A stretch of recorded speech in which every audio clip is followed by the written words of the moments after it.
How's it going, guys? Rogues Tay here. Okay, hear me out. It's 11 PM, got a tournament tomorrow, and instead of sleeping like a responsible adult, I'm building a Charizard Dragapult EX list. And it got a bit spicy. So I threw it together, didn't even get a chance to test it, and I ran it through my locals. So here is the breakdown of that, an amazing idea.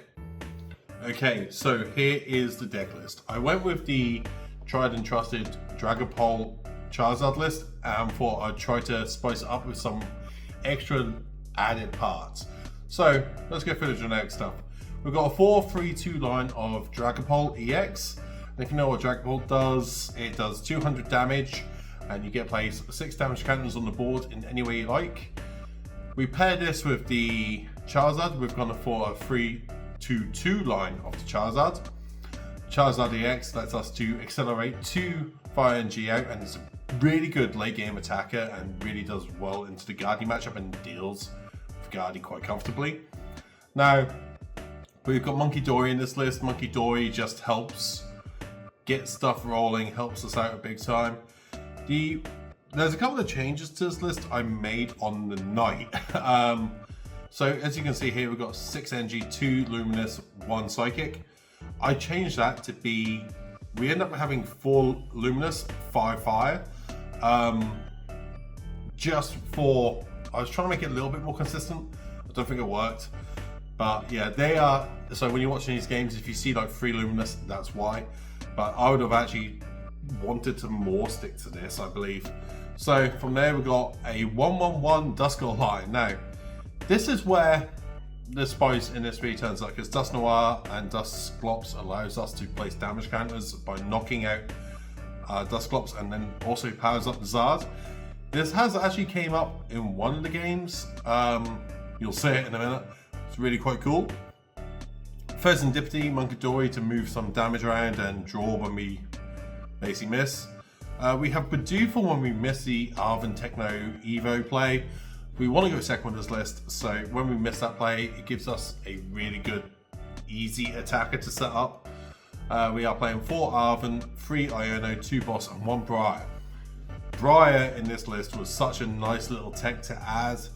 I felt like it could come in and really help us in some games, and it may do. We're running 4 Buddy Poffin, 3 Ultra Ball, 2 Night Stretcher. Once again, very simple. 1 Earthen Vessel to try and guarantee us the energy search. 1 Switch, 1 Rare Candy. Yeah, we could run more Rare Candy in this, but I did find it was more beneficial just to run the 1 since we are planning on going on the Techno Evo pace of it. But Rare Candy did come in clutch quite a few times in different games, so I would maybe want to up it. We've got 1 Super Rod, 1 Nest Ball. Once again, the Nest Ball could be an Ultra Ball, but it was sort of a guaranteed find for the Monkey Dory and the Fez without needing to discard cards. Reset Stamp was a spec in this list. Once again, came through clutch more than once. Definitely loving it on Fair Stamp in this. 2 Techno Evos, as I said, this is a going second Techno Evo build, so having 2 really helps. 1 Rescue Board, 1 Jamming Tower. Now, Jamming Tower seems kind of intuitive in this list, but I couldn't think of anything I'd rather play over maybe Watchtower, but then again, I just think that's very niche. So the Jamming Tower, I thought if we can turn off other people's evolutions if we're going first, and you know, it made more sense to me. And then the NG, as I said earlier. This list on paper looks like it could be a thing. But yeah, so let's hop over to the games and see what happened. Before the game, why not hit the subscribe button? It'll definitely bless your top decks. Thanks. Back to the video. Okay, so game 1, we were going against a Frostlass, Badoo, item lock, stall kind of deck. Game 1, we bricked so hard. I mean, we had a Charmander attached pass, and a lot of the game consisted of us not being able to do it that long. Game 2, we ended up sort of being able to set up a board, have a really good board state. We're able to take quite a lot of consistent knockouts. So we end up going into game 3. This was a really long-ish game because, once again, I was just misprizing all my stuff I needed. I wasn't hitting the stuff I need to be able to really motor through the deck and be able to take the knockouts what I needed against the Frostlass and the Monkey Dories and all that sort of stuff. So we end up like going down to time, and we're playing in a new format of +1 with a 10-minute time limit. The opponent was just like trying to think the best way they could beat me because we had turn 0, they were turn 1, and they couldn't find us. So we ended up sitting there. So after the first game, we ended up finishing the game in a draw. So we ended up on a record of 0-0-1. Hopefully that doesn't happen more today. For game 2, we were against our friend Steph, who was on Raging Iono Bolt thing. I don't know what she's called the list. It was something quite funny when she told me. I did very much enjoy it. But me and Steph, we always have really fun games.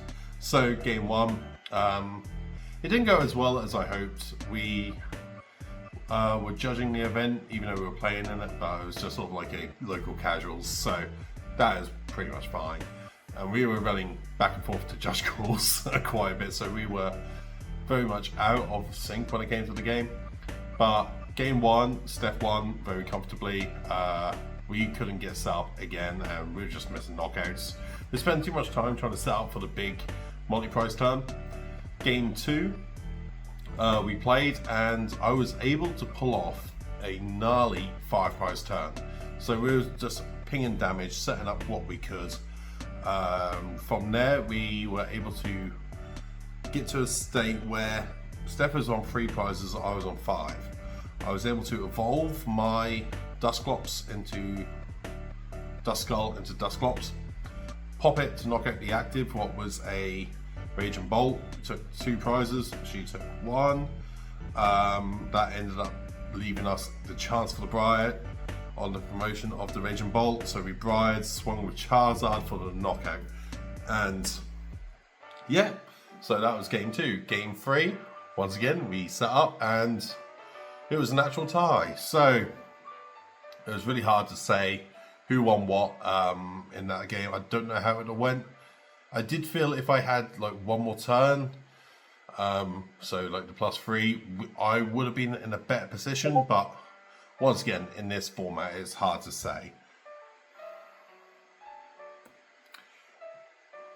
So once again, we ended the series 1-1, and my record now is 0-0-2. Yep, another tie. I am doing absolutely mint with these ties, but once again, I built this deck at 11 o'clock last night, the night before the tournament. So I kind of expect these sort of situations to happen. Round 3, we end up going against one of my friends and viewer of the channel. So, hi dude, I don't know if you want me to say your name, so I'm not going to say it. And he was on Dragapult Dusnoir, and God bless him, he bricked something chronic. We were just able to ramp over the board and basically do what we needed to do and keep the games going very tight and just very forthright. So we just kept swinging, taking knockouts when we could, and yeah, so we finished that game with a cheeky win, 2-0 in the set, I believe. So now we're currently 1-0-2, 1 win, 0 losses, 2 draws. Sorry dude, I know bricking sucks, and hopefully next time we have a better game. Let's hope. And then we go to our final game, and funny enough, it had to be against Mr. Sean. I seem to play him at every event we are in together. It doesn't matter if it's locals, it doesn't matter if it's a cup, it doesn't matter if it's a challenge. Me and that guy are always playing. And Sean, you know it to be true. So I know you will be watching this video, because I hope you are anyway. Hi. Anyway, so Sean was on Goldengo today, with a lot of knockout potential and something I did not want to see. So I end up having to play it more on the, okay, can I just do some silly knockouts and pull the game?